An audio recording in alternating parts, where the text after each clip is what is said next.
Good morning, guys. Welcome back to another Raid Shadow Legends video. I actually recorded this last night after stream, but I wasn't happy. Watched it back this morning, and I found that I ended up rambling for like 30 minutes. It's a weird one. This is something I want to talk about because it's something that I don't really see being talked about, and I'm not sure why. Um, but I want to talk about something that I think we all know is happening in game and is actually having a really big effect to content in the game.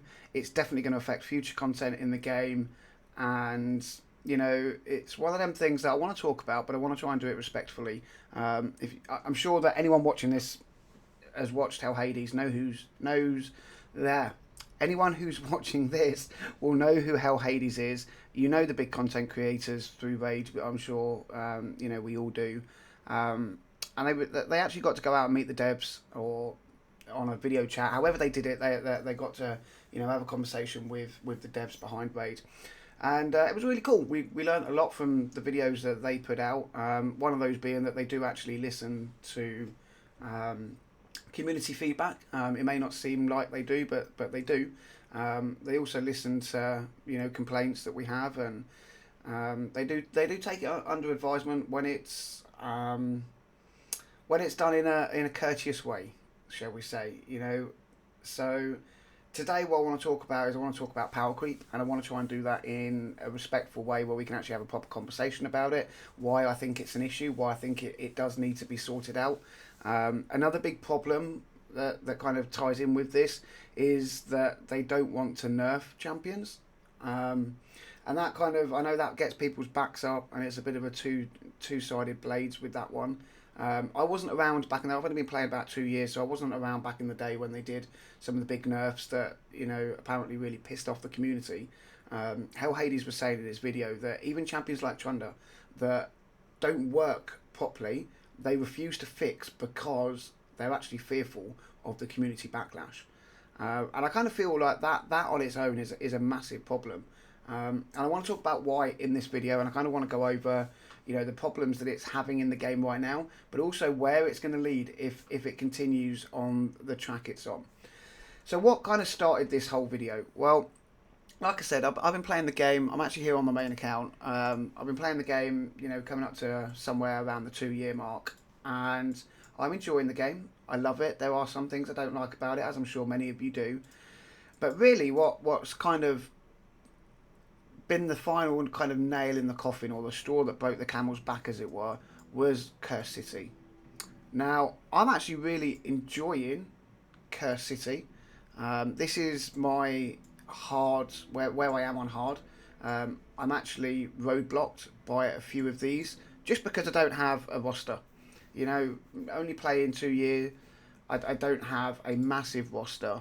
So I've been roadblocked mainly by Scarab, because I can't use my normal champions. I can actually do a lot more up here, and I can do a lot of this. I can do some of this. The problem is getting there, so it is what it is. I dropped to normal.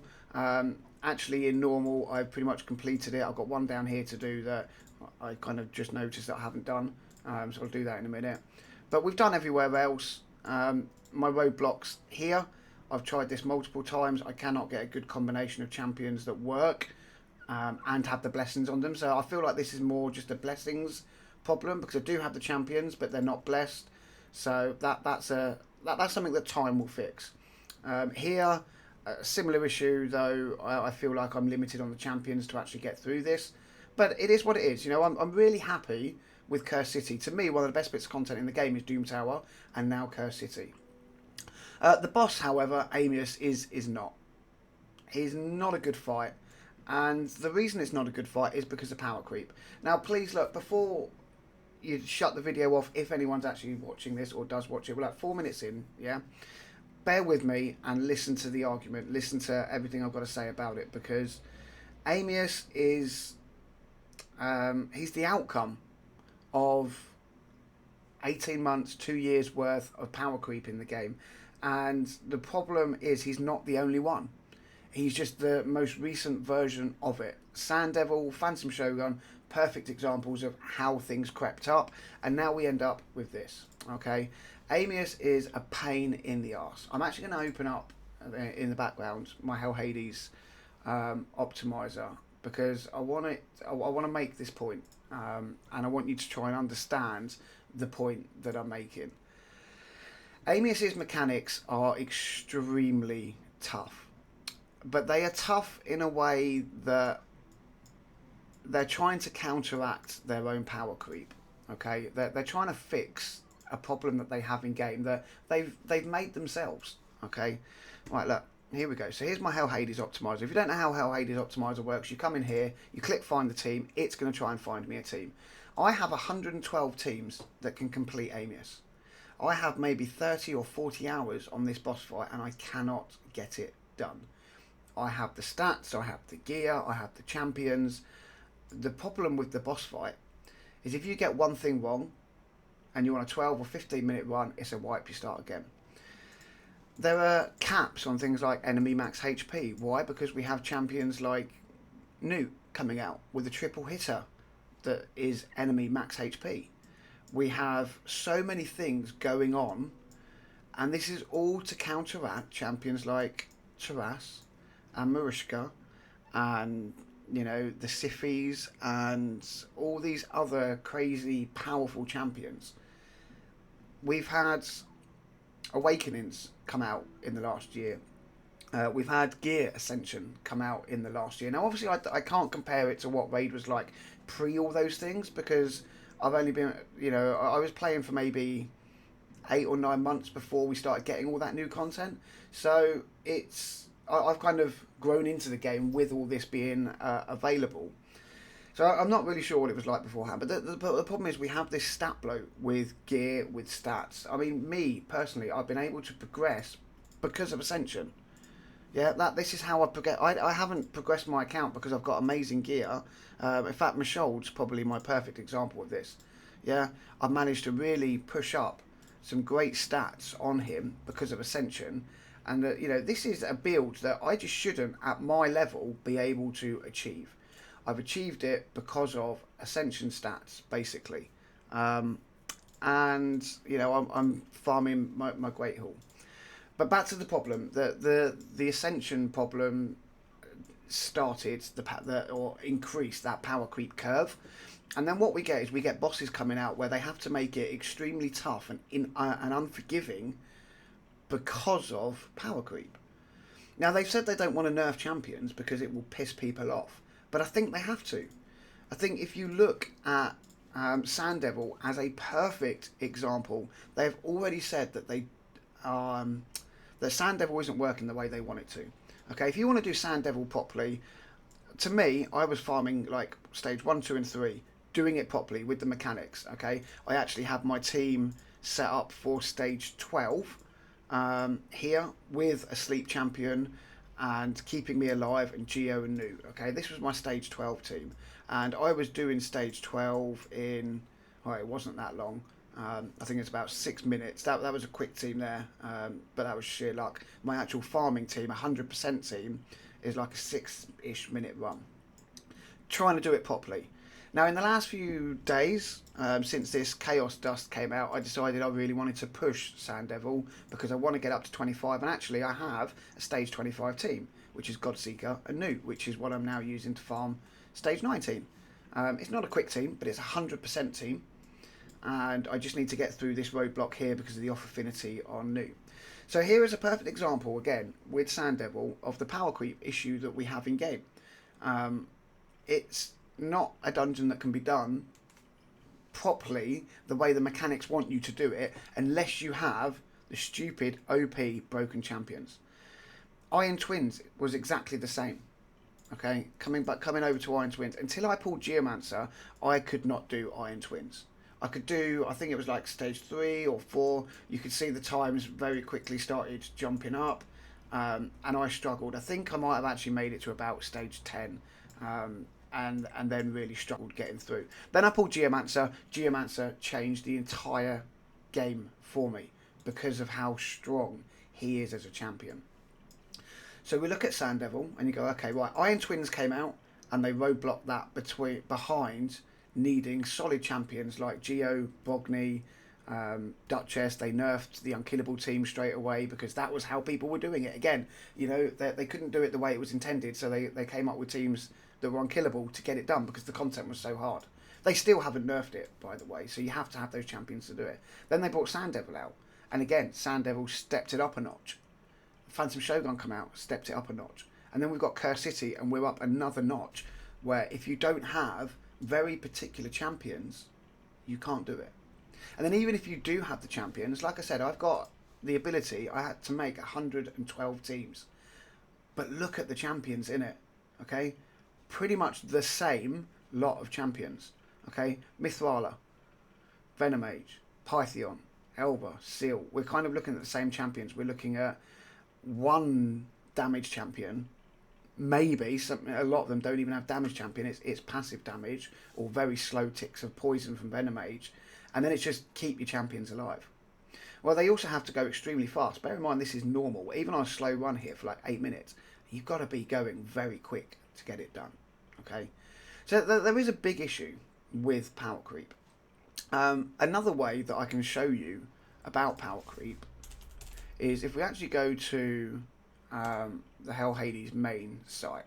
Alright. Raid stages tool. I'm trying to be mindful of the time as well because I don't want to waffle on too much. Right, we're going to go Doom Tower. Okay, we'll pick Sorath. We'll pick normal, and we'll go to stage 120. Okay, look at the stats for Sorath here. Okay, 7k, 150 speed, 100 accuracy, 100 resistance. Right, that's the final normal Doom Tower. Then we come to hard Doom Tower, and we come to the exact same stage, and we come to 120. We come down here. Look at the stat increase: 280, 300, 225, 9k, 17k. There's a massive jump. Normal Doom Tower, hard Doom Tower, same floors, 120. There's a massive jump in the stats that the enemies have in the game between normal and hard. Okay. Now, if we go to Curse City and we pick Amius and we pick him on normal, and we've got to put stage 1 in, and you come down and look at this, look, 200 speed, 350, 450, okay, 3.3, 16k. Right, now we go and look at hard, and you will see that there is not a very big difference at all between stats. That is because he isn't a hard boss in terms of stats. He's very hard because of his mechanics. And they've had to make these mechanics hard so that people don't come in with Nu and just one-hit him. They don't come in with triple Acrisias. They don't come in with Taras and Marishka and just nuke the boss. So they have to come out with these stupidly hard mechanics that, to be honest, 90% of the normal player base just can't do. You know, unless you've been playing since day one and you have every champion in the game, or you're a massive Kraken and whale and spend a silly amount of money, these mechanics are not fun and they're just undoable. Okay, same with Sand Devil, same with Shogun. The only reason I can do up here, I say I was farming stage 12 very slowly. I come up here because of Godseeker and Nu. So I'm using a cheese strategy to do it, and when I get to 25, if I can actually get that far in the first place, my team will do it in like 2 minutes. But I've got to get there in the first place. So I'm cheesing it because I cannot do the actual mechanics. I have the champions to do it, but again, they're so hard and you need so much stuff to do it.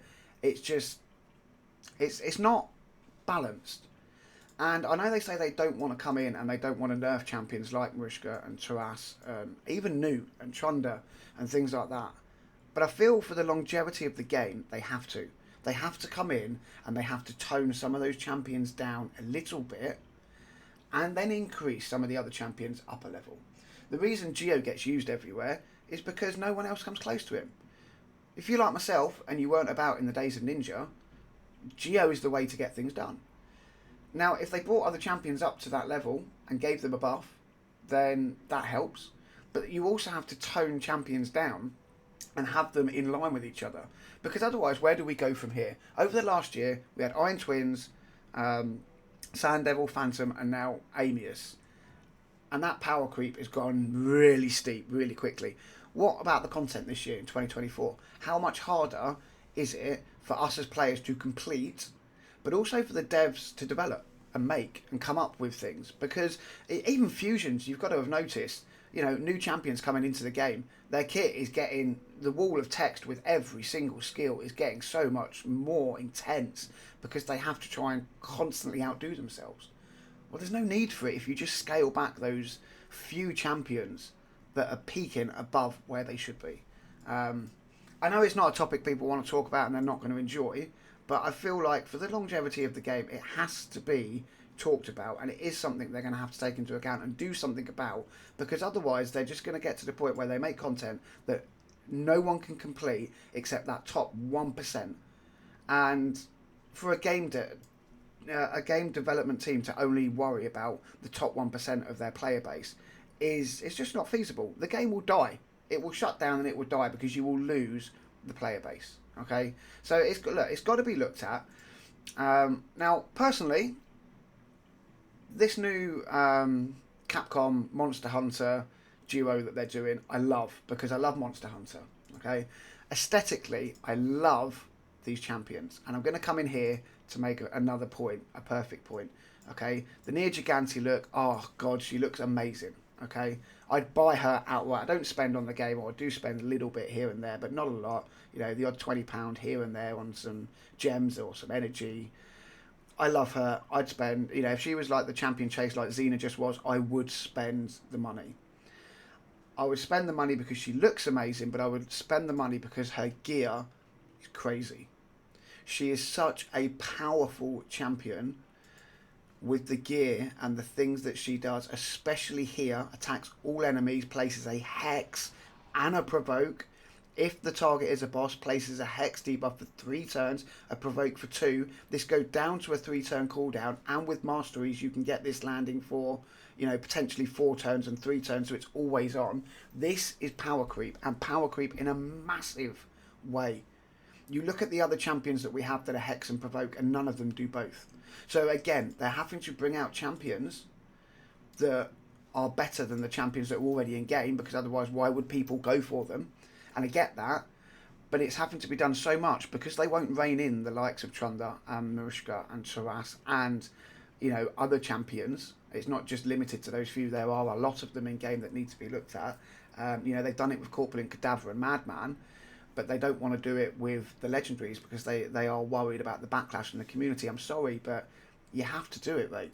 You have to go in and you have to tone these champions down.